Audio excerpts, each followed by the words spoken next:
कहानी नीरू की है। पंजाब की नीरू की शादी दिल्ली के राहुल से होती है। दिल्ली कितना बड़ा शहर है ना, लेकिन आप लोगों का घर तो बहुत छोटा है।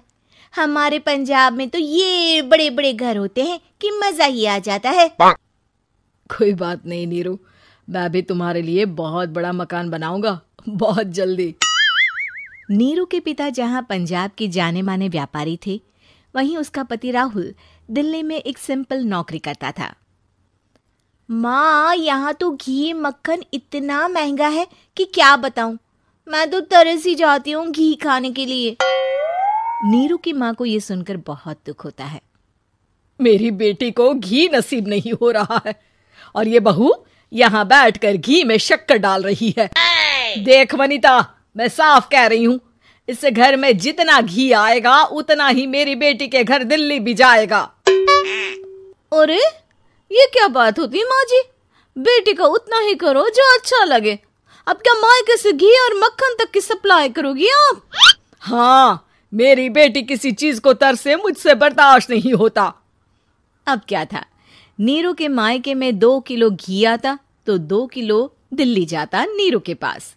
एक दिन, माँ बड़ी गर्मी पड़ती है दिल्ली में।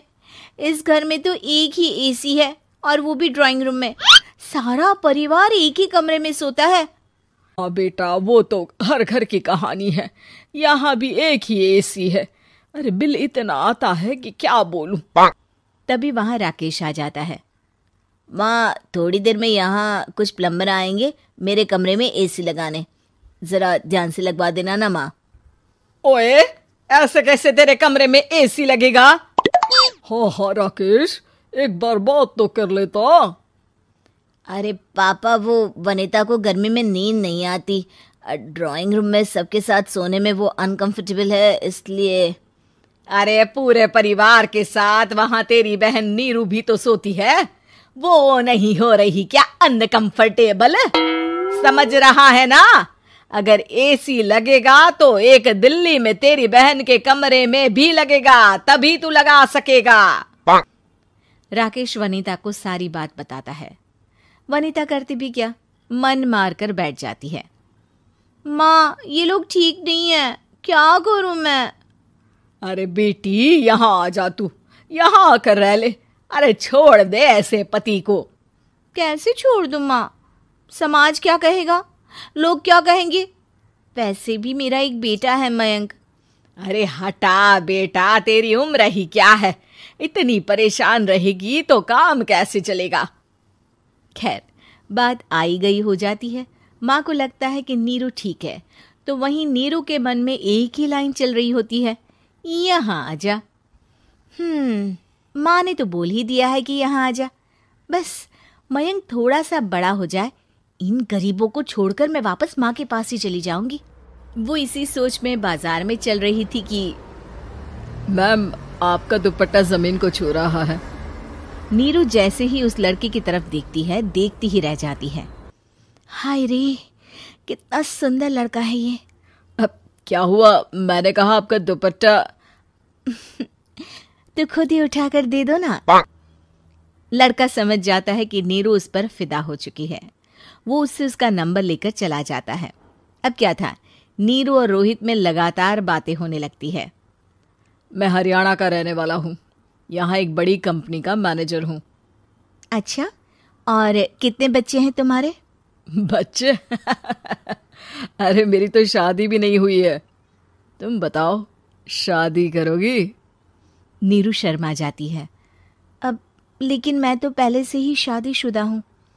मुझे फर्क नहीं पड़ता, बस तुम शादी कर लो, भाग चलते हैं। बहुत पैसे वाला हूं मैं, हमेशा खुश रखूंगा तुम्हें। नीरू रोहित से मिलकर सारा प्लान बना लेती है और फिर एक दिन घर से भाग जाती है। दोनों शादी कर लेते हैं। शादी के बाद, क्या बात है नीरू, तुम्हें परेशान सा देखता हूँ, सब ठीक तो है ना? हाँ हाँ, सब ठीक है।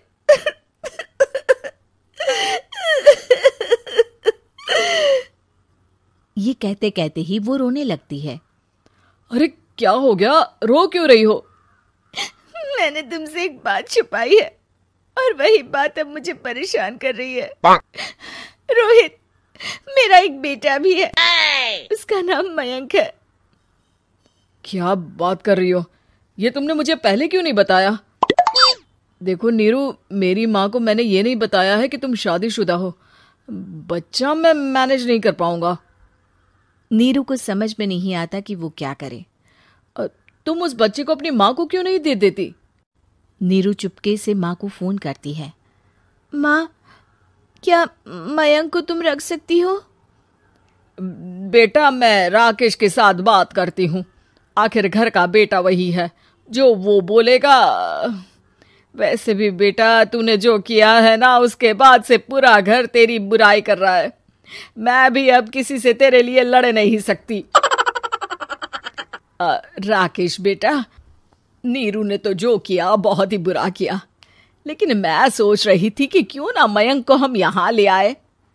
तभी वनीता बोल पड़ती है। वाह जी, ऐसे कैसे यहाँ ले आए? यहाँ क्या भंडारा भरा है? और जिस बच्चे की माँ ने नहीं सोचा, उसके लिए हम क्यों सोचे? नीरू को एक बार तो अपने बच्चे के बारे में सोचना चाहिए था ना। अरे लेकिन तेरे पास भी तो लड़का नहीं है ना वनीता। माँ, वनीता ठीक बोल रही है। कल को वो बड़ा होकर इसी घर का हिस्सा मांगेगा तो हम क्या करेंगे? माँ कहती भी तो क्या, वो चुप रह जाती है। वहीं नीरू का पहला पति कहता है। माँ, अगर आज भी वो वापस आ जाए तो मैं उसे माफ कर दूंगा। बेटा, गरीबी चीज ही ऐसी है, क्या करेगा? तू तो अब मयंक का सोच। वो बेचारा तो बिना माँ का हो गया। मयंक के खातिर तू दूसरी शादी कर ले बेटा। लोगों के लाख समझाने के बाद नीरू के पहले पति की शादी रिद्धि से हो जाती है, जिसके पहले पति से 2 बच्चे होते हैं। देखो जी, मैंने शादी सिर्फ बच्चे के खातिर की है। मैंने भी शादी सिर्फ बच्चों के खातिर की है। वहीं नीरू के दूसरे पति के मन में ये बात घर कर जाती है कि नीरू एक मासूम बच्चे को उसके खातिर छोड़ कर आई है। अब देखो नीरू, मुझे लगता है कि जो औरत अपनी कोख का बच्चा छोड़ सकती है, वो तो कुछ भी कर सकती है। कल को तुम्हें मुझसे अच्छा कोई मिल गया तो तुम तो मुझे भी बाय बाय कर दोगी ना। नीरू को अब उसका दूसरा पति ताने देना शुरू कर देता है।